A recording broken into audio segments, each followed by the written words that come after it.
देखो भाई ये काम होता कैसे, मुझे ना मालूम। रिसर्चर्स कह रहे हैं कि भाई पेशेंट्स हैं और जिनको कोई सिम्टम्स है और उस सिम्टम का नाम बताया मायोटिक डिस्ट्रॉफी, पता है। जिन्हें मायोटिक डिस्ट्रॉफी है उन्हें हाइपर पैरा थायरोइडिज्म भी है, व्हाटएवर जो भी है, सही है। ठीक। अ सिंड्रोम कॉज्ड बाय कुछ बीमारी, we don't care. To test this hypothesis they measure the body's response आगे बढ़ जा। टू कैल्शियम चैलेंज इन आगे बढ़ जा। पेशेंट्स विद, ये जो ऑर्डर है तो उसमें उनके जो बॉडी है उसमें कैल्शियम उसको कैसे रिस्पॉन्स कर रहा है, अच्छा। ये इन्होंने चीजें दे दी। और ये क्या कह रहे हैं, ये कह रहे हैं कि हमने इनको क्या किया कि अब अगर आप गौर से देखें कि इन्होंने दो ग्रुप्स बना दी। एक कंट्रोल ग्रुप है जिसमें पेशेंट्स हैं विद नो डिजीज, दूसरा वो ग्रुप है जिसमें पेशेंट हैं जिनको ये डिजीज है, और तीसरा कोई और सा ग्रुप है जिनको में पेशेंट के कोई और चीज। यस। ठीक है, ठीक। अब ये डेटा फाइल क्या दे रहे, ये डेटा ये दे रहे कि इन्होंने ये एक चीज दी जिसे इन्होंने कहा कैंप लेवल। ग्रुप 1 वो है जिसे पेशेंट को कोई डिजीज नहीं है। हाँ। ग्रुप 2 में कौन लोग हैं, जिसमें ग्रुप 2 में वो लोग हैं जिनके अंदर वो है ये पर्टिकुलर डिजीज है। और ग्रुप 3 में कौन लोग हैं जिसमें जिसमें कोई और डिजीज। अब ये कहते हैं कि ये जो इन तीनों में कैंप लेवल है, हाँ। क्या ये सेम है या नहीं, इससे पता क्या चलेगा मुझे, अगर गौर से देख, इससे मुझे अगर मैं ये प्रूफ कर दूं कि ये जो मेरे पास ग्रुप वाले किसी भी ग्रुप वालों में नॉर्मल से ज्यादा ये लेवल पाया जाता है, तो इसका मतलब है कि इसका एलिवेटेड लेवल मुझे शो करता है कि ये एक सिम्टम है इस बीमारी के होने का। भाई डॉक्टर कहता है ना ये टेस्ट करा लो, यस सर, ये टेस्ट में ये आ जाएगा तो इसका मतलब है कि ये बीमारी है। तो मैं क्या कर रहा हूँ यहाँ पे, सिम्टम को डायग्नोज करना चाह रहे, यानी कि ये ढूंढना चाह रहे क्या कैंप लेवल से ये बीमारी प्रिडिक्ट की जा सकती है या नहीं। Yes sir. ऐसे ही अगर प्रिडिक्ट की जा सकती है तो जिस बीमारी जिसका कैंप लेवल ज्यादा है इसका मतलब है कि उस पेशेंट के अंदर ये बीमारी मौजूद है। अब अगर मैंने ये करना है तो मुझे करना क्या चाहिए, मैं यहां जाता हूं SPSS में। क्वेश्चन समझ में आया आपको ये? Yes sir. यानी कि इसने किया क्या,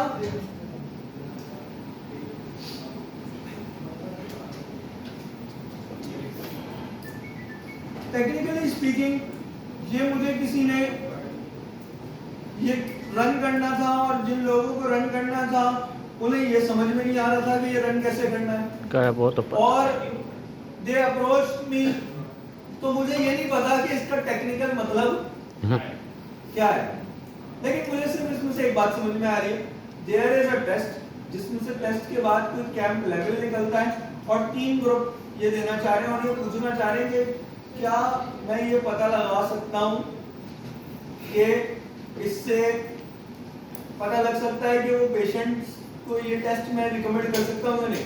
अगर ये कंफर्म हो जाए तो इससे मुझे फायदा क्या होगा,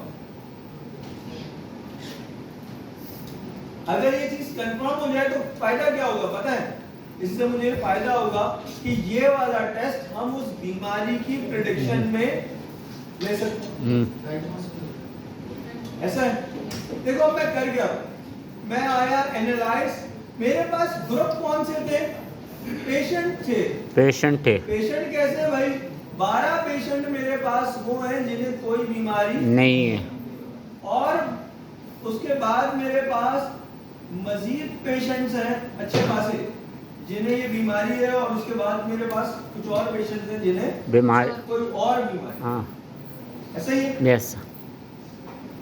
तो अब मैं यहाँ पे आया और हाँ। मैंने कहा कंपेयर इन वन और मैं गया वन वन पे सेट अनोवा में अनो और अनोवा में मैंने बोला कि पेशेंट टाइप कौन से थे, हाँ वो क्या है मेरे पास फैक्टर फैक्टर्स। फैक्टर और मैं प्रिडिक्ट क्या करना चाह रहा हूँ कैम लेवल कि किसी टाइप के पेशेंट्स में मैंने फैक्टर में ऐसे रखा, कैम को मैंने कहाँ रखा, डिपेंडेंट में। मैं यहाँ पे आया पोस्ट हॉक में और यहाँ पे मैंने लगाया बॉन फेरोनी और टकी और मैंने कंटिन्यू किया और मैंने क्या किया और मैंने डिस्क्रिप्टिव स्टैटिस्टिक्स और मैंने वो ऑप्शंस में लिया और मैंने ओके किया। जैसे ही मैंने ओके किया तो इसने मुझे क्या बताया, इसने मुझे ये बताया कि एनोवा टेबल में इसकी वैल्यू क्या आ रही है 0.05 से अब कम आ रही है, कम आ रही क्योंकि यहाँ पे देखना ये एक और एडिशनल जीरो, ये 0.0 नहीं है, ये 0.005 मतलब कि कम है, यानी कि ये 0.05 से सिग्निफिकेंट है कम है। तो इसका सिग्निफिकेंट मतलब ये अगर ये 0.05 से कम आई ना तो इसका मतलब ये है कि इन तीनों ग्रुप्स के एवरेजेस बराबर नहीं है। इसका मतलब है कि ये मेरे प्रिडिक्शन के लिए यूज नहीं हो सकती है। लेकिन सवाल ये कि एक तो वो है ना नॉर्मल जिन्हें कोई बीमारी नहीं है, नहीं एक वो है जिसे बीमारी जिसे मैं कहूँ कि ए और हाँ। दूसरी को क्या है बी जो बी। सवाल ये कि ए वाली बीमारी प्रिडिक्ट कर सकता है ये या बी बी वाली। तो अब अगर मैं इसके पास जाऊं और मैं इसको देखने की कोशिश करूं तो मेरे पास डेटा में क्या मौजूद था, देखो शुरू का 1 वाले क्या थे, no no normal person no disease, no disease ये कौन से थे मायोटिक वाले Yeah. और ये कौन से थे कोई और और तो डिजीज वाले। लेट्स से मैं देखना चाहता हूं कि क्या इस टेस्ट से मायोटिक डिसऑर्डर को मैं जान सकता हूं या नहीं नहीं।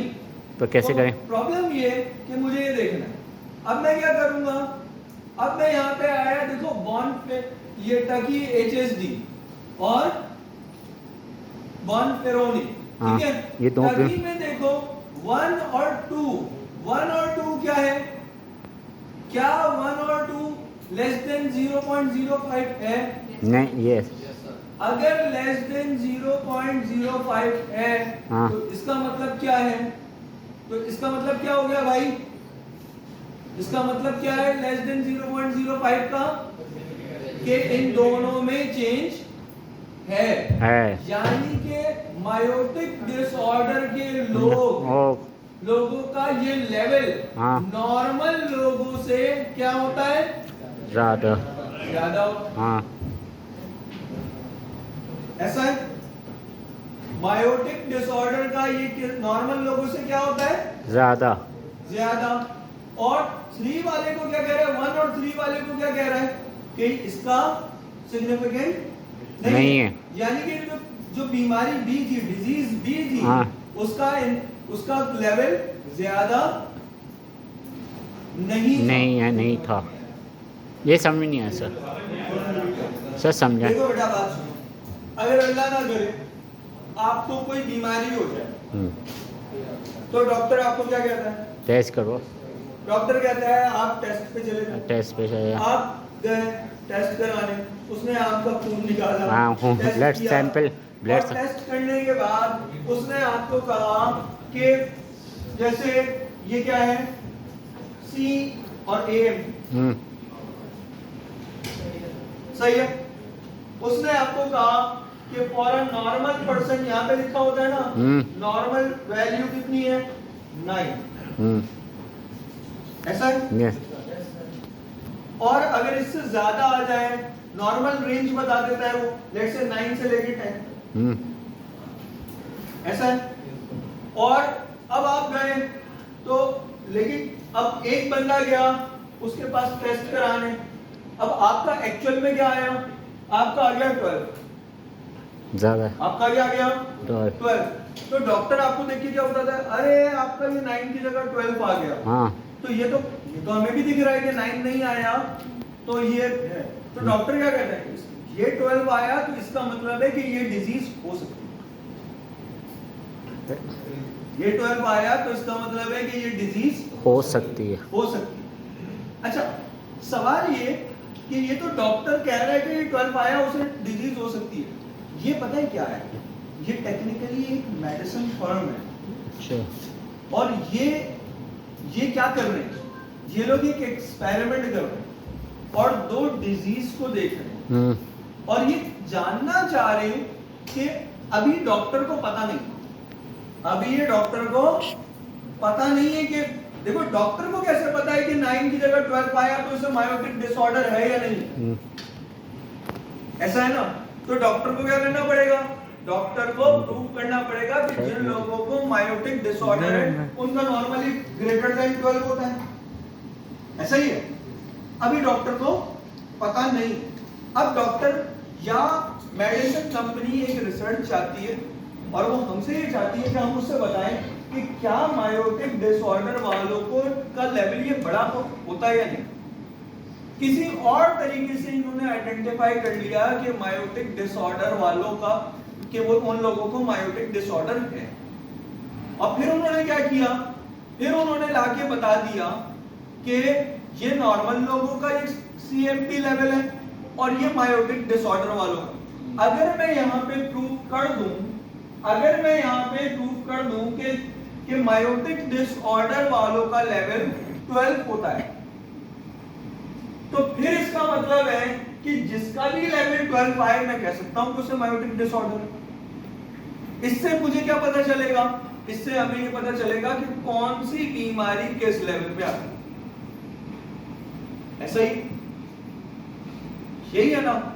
कोई ना किसी ने तो बैठ के कैलकुलेशन की होगी ना कि अगर 12 आए तो हम मायोटिक डिसऑर्डर मानेंगे वरना नहीं मानेंगे। तो इन्होंने अभी इनिशियल लेवल का एक्सपेरिमेंटेशन क्या है? अभी एक्सपेरिमेंटेशन ये है कि अभी मेरे पास 3 ग्रुप है, 1 2 3। ये क्या है? No disease. ये क्या है? Myotic disorder. और ये क्या है? Other disease. ऐसा ही। अब ये कहना चाह रहे हैं कि भाई अगर मायोटिक डिसऑर्डर वालों का और इनका नो डिजीज वालों का कैंप लेवल अगर इक्वल हुआ तो इसका मतलब क्या हुआ? इसका मतलब यह हुआ कि मैं कैंप लेवल से इस बीमारी को प्रिडिक्ट नहीं कर सकता। लेकिन अगर मैं ये प्रूव कर दूं कि इनका लेवल और इनका लेवल मुख्तलिफ होता है तो क्या पता चल जाएगा? तो फिर मैं जो लैब्स टेस्ट करनी है और जो डॉक्टर्स हैं, मैं डॉक्टर्स को बता सकता हूं कि आप एक काम करें, कैंप लेवल लें और उससे पता लगा लें कि मायोटिक डिसऑर्डर है या नहीं। ऐसा ही है, ऐसा ही है ना? यस। तो दिस इज अ प्रोजेक्ट जो एक लैब वालों ने दिया अप्रोच की और उनका ये ख्याल था, वो ये पता लगाना चाहे। अब प्रॉब्लम ये है कि उन्हें मेडिकल साइंस का पता है, उन्हें स्टैटिस्टिक्स का नहीं पता। और हमें स्टैटिस्टिक्स का पता है, मेडिकल साइंस का नहीं पता। लेकिन हमने क्या देखा? मैंने ये देखा कि मैंने इस क्वेश्चन को पढ़ा और मैंने ये कहा कि भाई ये चाहते क्या है कि पेशेंट विद मायोटिक डायसोट्रोफी ये बीमारी पता लगाना चाहते। सही है? इनको ये है या नहीं है और सिंड्रोम। और ये सिंड्रोम कैसे पता चल रहा है? कैंप लेवल से। यानी ये कैंप लेवल ही प्रिडिक्ट करना चाह रहे हैं ना कि कैंप लेवल वालों में कि मायोटिक डिसऑर्डर में ये है या नहीं है। पता क्या लगाना चाह रहे हैं कि भाई क्या ये मुख्तलिफ होते हैं लेवल्स या सबके लेवल एक होते हैं? अगर बीमारी ए वाले का लेवल भी एक ही है, बी वाले का लेवल भी एक है और जो बीमार नहीं है उसका भी लेवल एक है, तो इसका मतलब है कि ये वाला टेस्ट तो इस चीज के काम नहीं आ सकता। ऐसा ही है। ये पता करना चाह रहे हैं कि क्या किसी तरीके से हम कैंप लेवल से मायोटिक डिसऑर्डर का टेस्ट कर सकते हैं और क्या हमें ये टेस्ट यूज करना चाहिए भी या नहीं? क्या हमें ये टेस्ट यूज करना चाहिए? तो अब हमने क्या किया? हमने कहा कि आसान सी बात है कि अगर ये 3 लेवल्स हैं, अगर ये 3 लेवल्स हैं और तीनों का जिसे बीमारी नहीं है, जिसे बीमारी मायोटिक डिसऑर्डर है, जिसे सम अदर बीमारी है, तो तीनों का लेवल इक्वल है, तो इसका मतलब है कि ये टेस्ट हमारे इस बीमारी को प्रिडिक्ट नहीं कर सकता, किसी काम का नहीं, ऐसा ही। और अगर अलग अलग आता है तो कर सकते हैं। प्रॉब्लम है। अच्छा, मैं नॉर्मल को क्यों देखना चाहता हूँ?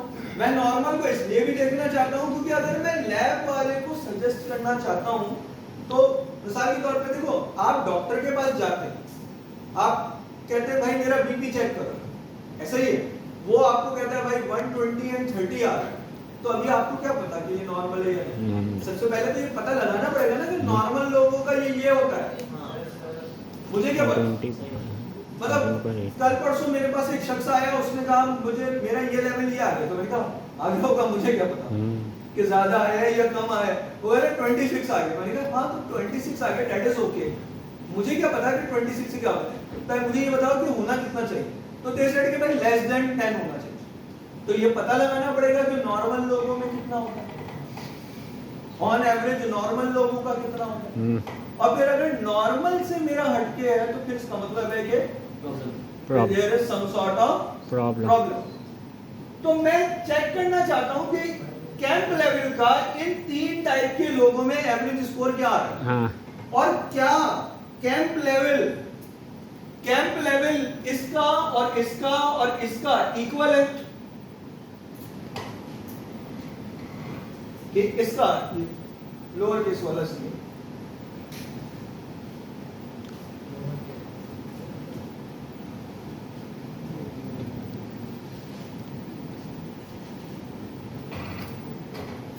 ये किसका है, 1 का, ये किसका है, 2 का, ये 3 का। अगर ये इक्वल है तो मेरे लिए ये टेस्ट किसी भी काम का नहीं, कम से कम इस बीमारी के हवाले से नहीं। और अगर ये इक्वल नहीं है तो मुझे कुछ ना कुछ पता चल सकता है, ऐसा ही। yes. अब मैं क्या कर रहा हूं, अगर ये इक्वल है तो एनोवा की वैल्यू क्या आएगी, 0.05 से कम ज्यादा। और अगर ये 0.05 से कम आ गई तो इसका मतलब है कि ये तीनों इक्वल नहीं, यानी कि इन तीनों में डिफरेंस है। हाँ, ऐसा है। Yes sir. अब सवाल ये कि इन तीनों का एवरेज तो इक्वल नहीं है, लेकिन अब ये नहीं पता चल रहा कि इन दो का एवरेज इक्वल नहीं है या इन दो का एवरेज इक्वल नहीं है। तो कैसे पता चलेगा? या ये तीनों का बिल्कुल अलग अलग है। ऐसा भी तो हो सकता है कि इसका 10 हो, इसका 10 हो और इसका 15 हो, और ऐसा भी हो सकता है कि इसका 5 हो, इसका 20 हो, इसका 39 हो। तो ये तीनों बहुत मुख्तलिफ हो गए, ऐसा ही है। तो इक्वल तो नहीं है, लेकिन इक्वल किसका किससे नहीं है, और क्या इनमें से कोई इक्वल है या नहीं? तो अब मैं क्या करूंगा, मेरे को ये एनोवा टेबल से क्या पता चला कि कैंप लेवल से कोई ना कोई बीमारी तो मैं प्रिडिक्ट कर सकता हूँ। क्या एक कर सकता हूँ या दो? सर 0.5 से कम होना चाहिए। हाँ, अगर कम है तो इक्वल नहीं, और अगर ज्यादा है तो इक्वल है। इसमें थोड़ा सा उल्टा है। अच्छा, अब देखो ये क्या कह रहा है, ये कह रहा है अब इसके लिए मेरे पास 2 टेस्ट है, एक है टकी HSD और दूसरा है बॉन फेरोनी।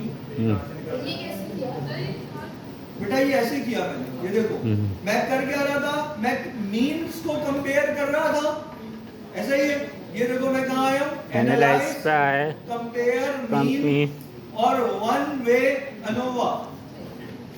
मैं क्या कर रहा हूँ, एनोवा का मतलब एनालिसिस ऑफ वेरिएंस, जो एनालिसिस कर रहा हूँ, मीन को एनालाइज कर रहा हूँ ना। हाँ।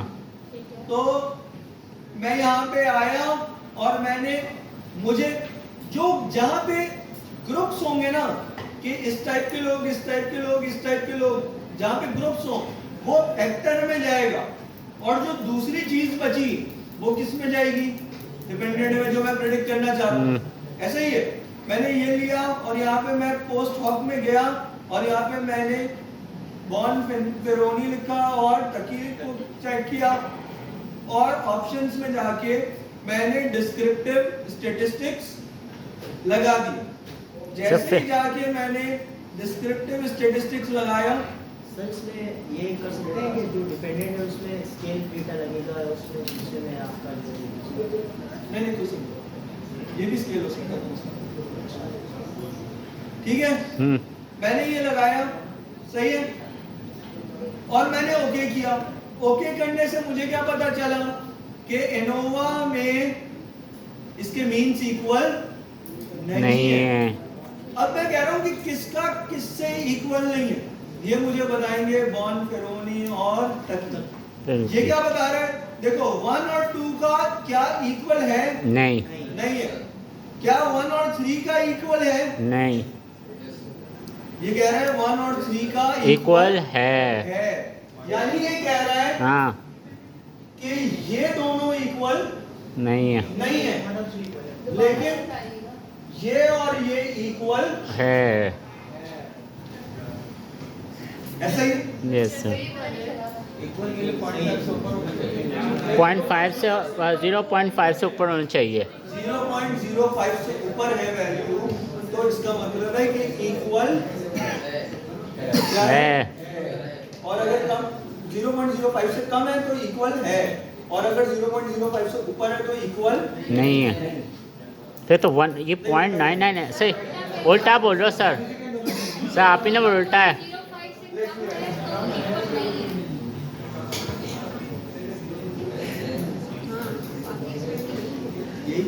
यही बोले लेस देन 0.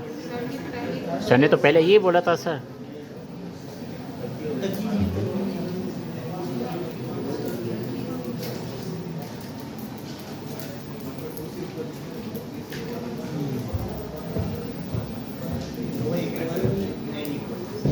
ठीक है, यही।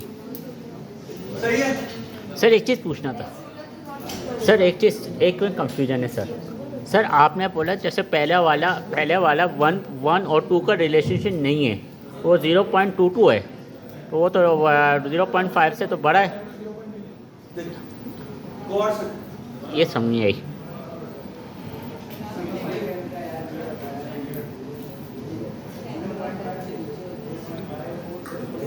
अगर कोई ये लिखता है, अगर कोई ये लिखता है, हाँ, तो इस बात का मतलब क्या है कि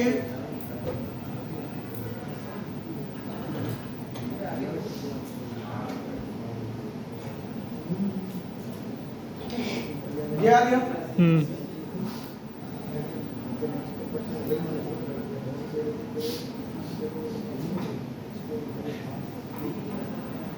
ये आ गया। Yes sir. और अगर ये 5 है, ये भी 5 है, और ये भी 5 है, और ये तीनों इक्वल है, हाँ, तो इस लॉजिक से ये और ये भी तो इक्वल हो गए। Yes sir. A equals to B, B equals to C, C. then A is also equals to सी, हाँ, C। तो फिर मुझे तीसरी चीज क्या लिखनी पड़ेगी यहाँ पे? सी।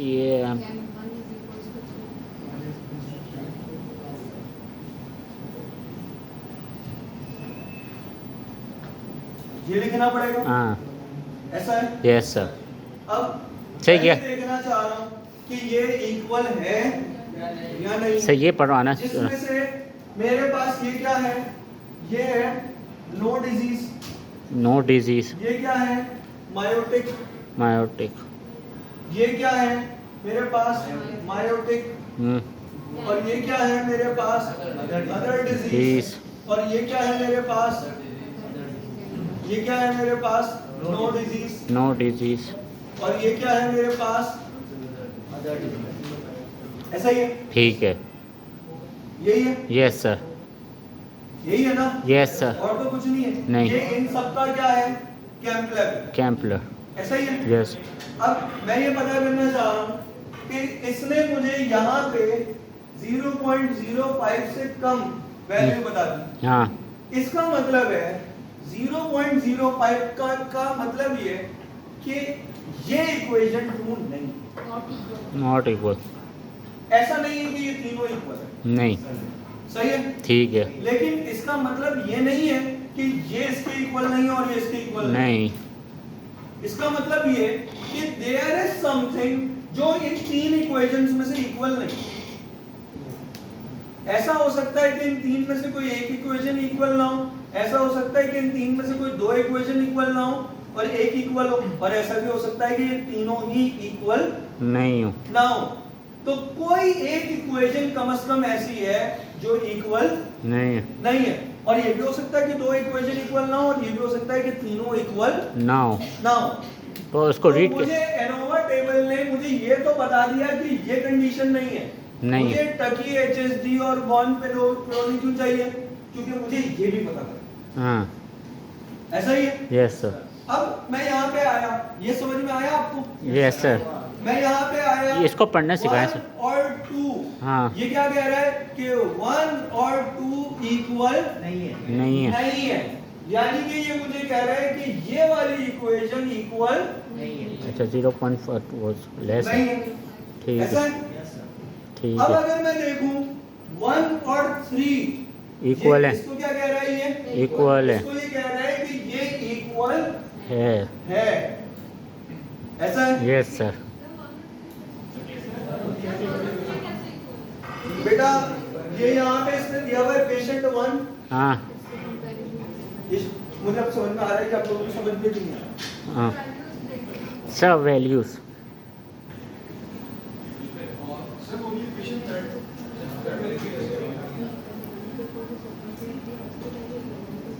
ये लग रहा है जी।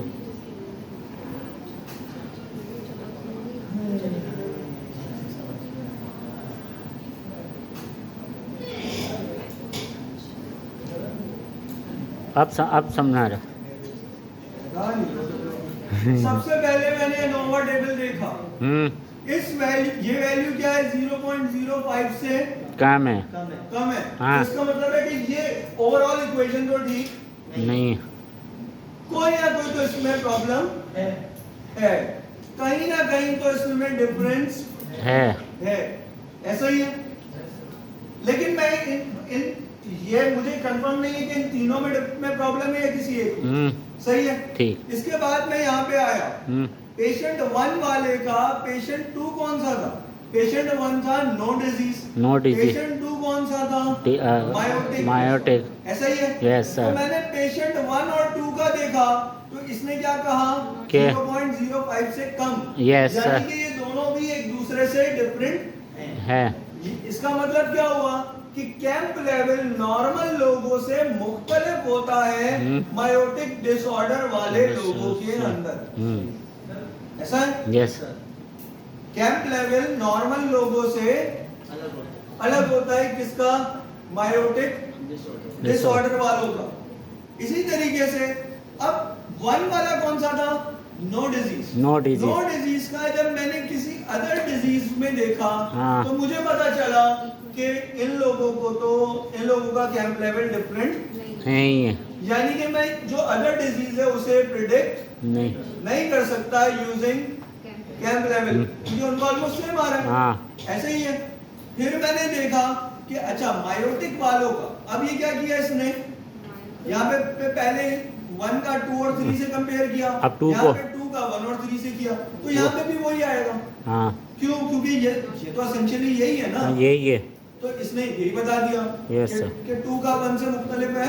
2 और 3 का 2 और 3 भी 2 और 3 आपस में नहीं है। इसने यहाँ पे नई इंफॉर्मेशन क्या है जो ऊपर वाले में नहीं है, कि 2 और 3 का इसने पहले नहीं दिया था। यहाँ पे मुझे क्या पता चला? 2 और 3, यानी इसने कहा कि 2 और 3 आपस में क्या 2 और 3 का इक्वल है? नहीं है। इसका इक्वल नहीं।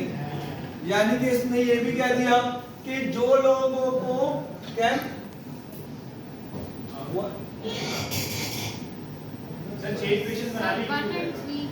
मायोटिक डिसऑर्डर वाले और तीसरे ये था ना। Yes sir. Other disease. तो ये 2 और 3 का देखो 1 और 2 का प्रूफ हो गया। Yes sir. नहीं है। नहीं है। 2 और 1 और 3 का प्रूफ हो गया है, कि है। इसका इक्वल है। और 2 और 3 का प्रूफ हो गया यस कि सर। नहीं है। equal नहीं है। बाकी ये सब क्या इक्वेशन है? रिडंडेंट है, वही आ रहा है। 3 का 1 से आगे तो बात तो वही है। 3 का 1 से देखोगे तो वही लेवल आ जाएगा। ये रहा, ये इक्वेशन और ये इक्वेशन क्या है? सेम है। इसके क्या है? सेम। इसी तरीके से जैसे ये टर्की एचएसडी बता रहा है, ऐसे ही ये बॉन्ड पे पेरोनी ने भी यही बता दिया। लेवल्स थोड़े बहुत इसमें चेंज है। फर्क आ गया, लेकिन रिलेशनशिप वही आया। इसने भी क्या कहा कि 1 और 2 का आपस में क्या है रिलेशन, इसने भी क्या कहा कि 1 और 2 का आपस में वो नहीं है। क्यों? क्योंकि ये 0.05 से कम आ रहा है और 1 और 3 का आपस में इक्वल है। ऐसा पता चला। इससे पता क्या चला मुझे? इससे सिंपल सा ये पता चला कि ये टेस्ट यूज हो सकता है इस बीमारी को प्रेडिक्ट करने में। अच्छा, अब सवाल ये कि what are the normal levels. Normal level क्या है? ये क्या कह रहा है? देखो ये कम, ये यहां पे आओ, एक और टेबल है, ये जो डिस्क्रिप्टिव लिया था, ये क्या कह रहा है? ये जो मैंने डिस्क्रिप्टिव स्टैटिस्टिक्स ली थी, ये कह रहा है कि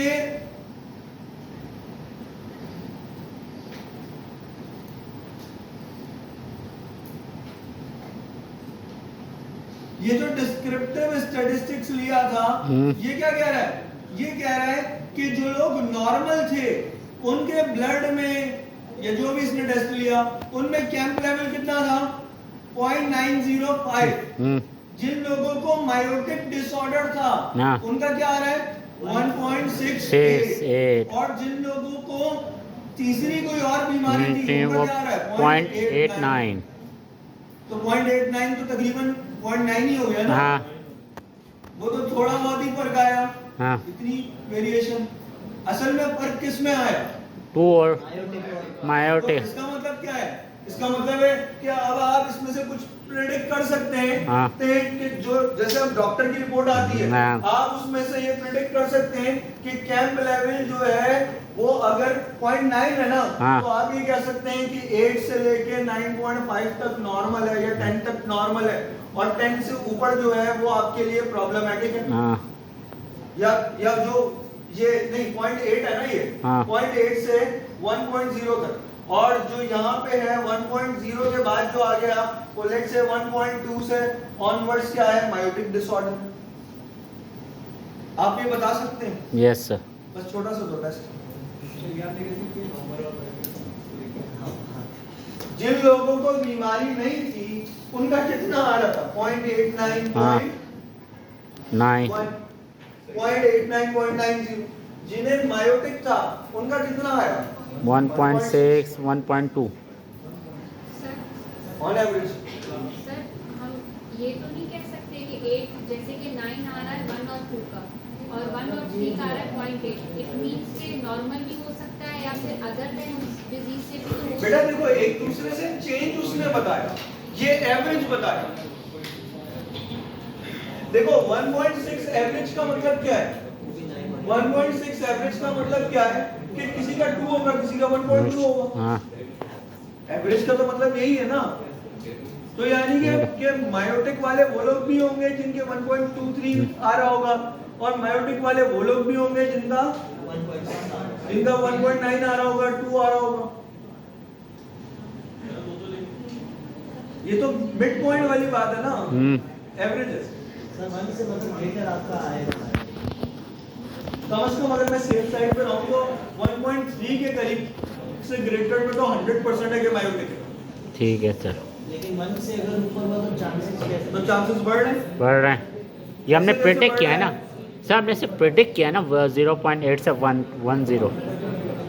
ये तो आप देखो, ये क्या है? ये डॉक्टर्स अपनी समझ से रखेंगे। Yes sir. ये डॉक्टर्स अपनी समझ से रखेंगे, लेकिन हमने तो उन्हें एक इंडिकेटर दे दिया कि नॉर्मल बंदे का इतना आता है और नॉर्मल से ज्यादा।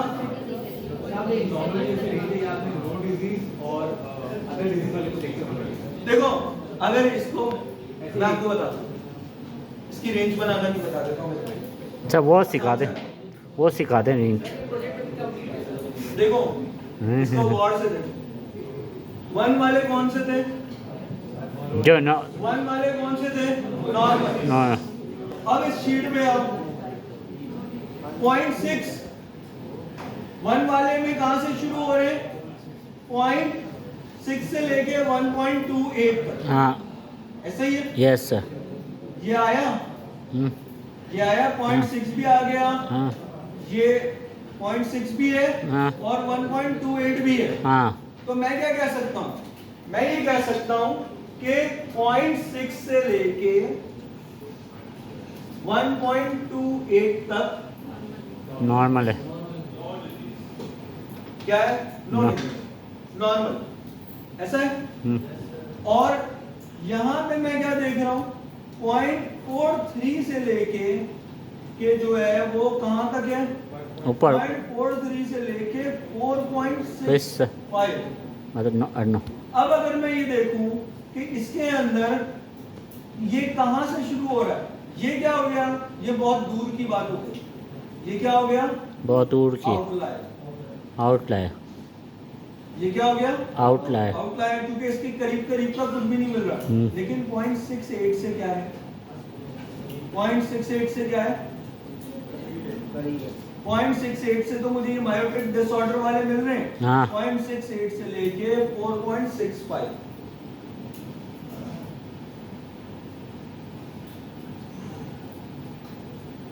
ऐसा है? ऐसा है? Yes sir.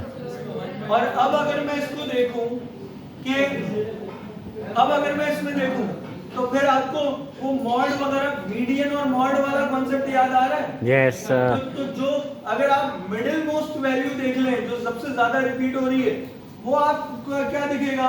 वो आपको ये दिखेगा कि ये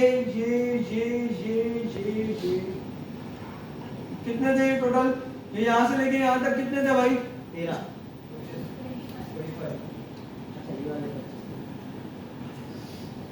ये कितने? 25।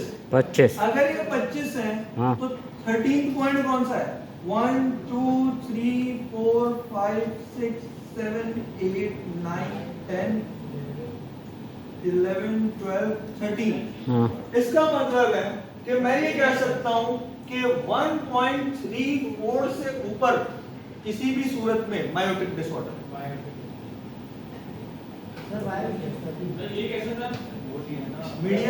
मीडियन ले लिया ना। 25 को देखो जब ओवरलैप आया, 25 को डिवाइड कर। अगर ओवरलैप आया तो मैंने क्या किया? आउटलायर्स को निकालने के लिए। तो इसका मतलब क्या है? इसका मतलब है कि 1.34 से ऊपर तो कोई चांस है ही नहीं कि ये बीमारी नहीं। जहां तो फिर कोई चांस है कि ना हो, लेकिन अगर इससे ऊपर हो गया तो इसका मतलब है कि 50% लोगों में जिसमें मायोटिक डिसऑर्डर होता है उनका 1.34 से ऊपर होता है, तो फिर मैं तो हाई रिस्क पेशेंट हो गया ना। ये क्या हुआ? ऐसे करके ये जो आपकी किसी स्पेसिफिक टेस्ट की रेंज डिटरमाइन होती है ना, ऐसे बन गया वैसे बस बस का सर इसमें से अदर डिजीज जरूरत क्यों नहीं है, क्योंकि उसने तो ये कह दिया ना कि ये अदर डिजीज और जो नॉर्मल है वो इक्वल है। तो उसी को वो तो नॉर्मल है, तो इसका मतलब है कि ये क्या अदर डिजीज में ये फर्क पड़ ही नहीं रहा इसको कैंप लेवल, तो ये पहले भी इसका यही रहेगा। तो अदर डिजीज कैसे डायग्नोस? किसी और टेस्ट से करें, हमारा इस हाँ। टेस्ट से नहीं होगा। नहीं हो। अगर देखो, अगर ये बताता, अगर ये बता देता यहाँ पे, देखो इसने क्या बताया, गौर से देखो, इसने कहा कि जिन लोगों को ये डिजीज नहीं है ना, नहीं है। 1 वालों को, हाँ। इनका मीन क्या है? 0.9 0.9। हाँ। और जिन लोगों को ये अदर डिजीज है ना, हाँ। तो 0.8 है। तो इसका हाँ। मतलब है कि हम इससे 0.89, हाँ। तो 0.9 ही हो गया ना राउंड Yes, ऑफ sir. करके। तो इसका मतलब है कि इस अदर डिजीज से इस मायोटिक ये इसको ये पता नहीं, फर्क नहीं पता चल रहा है, इस कैंप लेवल पे असर नहीं आ रहा, लेकिन 1.68। लेकिन अगर ये बता देता कि जिन लोगों को नहीं है उनका तो 0.9 आ रहा है, हाँ। जिन्हें मायोटिक डिसऑर्डर है उनका 1.6 है, और जिनका जो है वो कुछ और भी आ रहा है, जिनका मिसाल के तौर पे अदर डिजीज है उनका 2 से ग्रेटर है, तो आप इस टेस्ट से दोनों चीजें प्रेडिक्ट कर सकते हैं। लेकिन फिलहाल तो आप इससे एक ही प्रेडिक्ट कर सकते हैं। This is how all this works. उन्होंने क्या किया? उन्होंने कुछ भी नहीं किया, सिर्फ ब्लड सैंपल लिए और बता दिया कि भाई इस बीमारी के लोगों को ये आ रहा है, इस बीमारी के लोगों को ये आ रहा है, इस बीमारी के लोगों को ये आ रहा है, आप सामने से बता दें मुजम्मिल साहब कि ये टेस्ट हम यूज कर सकते हैं या नहीं। पता हमें कुछ भी कोई नहीं है। नहीं है, लेकिन हमें क्या पता है, हमें नोवा पता है, तो हम क्या कह सकते हैं, नोवा से ये पता लगा सकते हैं। ठीक ठीक बस ख़त्म।